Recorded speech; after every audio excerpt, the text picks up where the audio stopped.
नहीं चाहता है कि हम राजमहल के सुख को छोड़ दें। उसे गुलामी में आनंद आते हैं।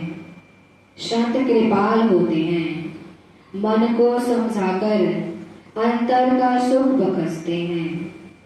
तब सच्चे स्वाद रस की खबर पड़ती है। फिर भी मन अपने स्वभाव अनुसार सच्चा परख पाकर भी उसे ठुकरा देता है। मन अपनी आदत से मजबूर है। लोग शिकायत करते हैं कि हमें अंदर में शब्द और प्रकाश मिलता था और अब क्या हो गया जो कि शब्द बंद हो गया। साधक को समझाया जाता है कि हर श्वास के साथ कर्मों का खजाना चल रहा है। साधन में जब तरक्की होती है उस वक्त सांस के साथ मलिन पर्दा नहीं है। इसको ध्वनि सुनाई देती है अथवा प्रकाश नजर आता है। जिन जिन श्वासों के साथ पाप किए हैं, जब वह उनके साथ हो जाता है तब साधक शिकायत करता है कि अब गुरु दया नहीं हो रही है। साधक को समझाया जाता है कि गुरु दया का वेग हर वक्त जारी है। उसने अपनी संकल्प शक्ति दी है। उसी इच्छा शक्ति से साधक की तरक्की होती है।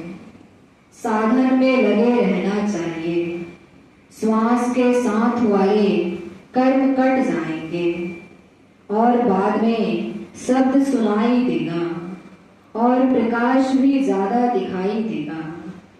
और गुरु की कृपा रही तो अब से आगे बहुत ज्यादा तरक्की होगी। साधन करने वाले साधक गुरु के शब्दों को भूलते जाते हैं। इसी कारण उन्हें यह दशा भोगनी पड़ती है और अविश्वास के दायरे में आकर कुल मालिक की दया ठुकरा देते हैं।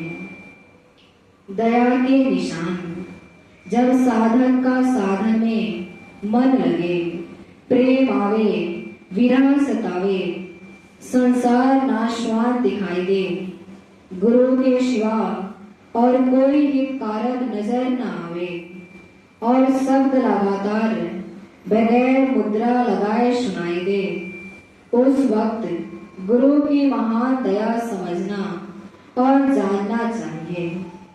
ऐसी अवस्था में साधक को और तेजी के साथ साधन करना चाहिए ताकि अंतर में शब्द की धारा जारी हो जाए। मनुष्य अपने स्वभाव के अनुसार कुत्तों की गति में चल रहा है। जो मनुष्य काम के वशीभूत है वह कामी कुत्ता है।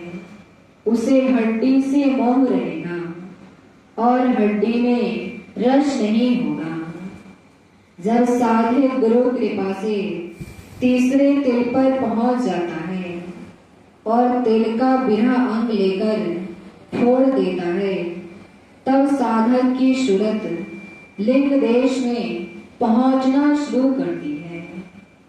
साधक की सूरत गुरु कृपा से तीसरे तिल पर टिकने लगे, उस वक्त ऐसा मालूम होता है कि हमने गुरु से प्रश्न किया और तुरंत उत्तर दे दिया।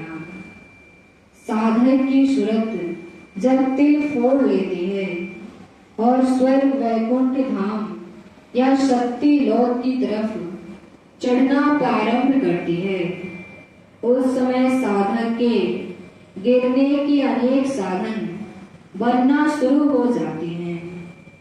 एक तो साधक को सिद्धि प्राप्त होती है जो कि अनेकों प्रलोभन साधक को देती है।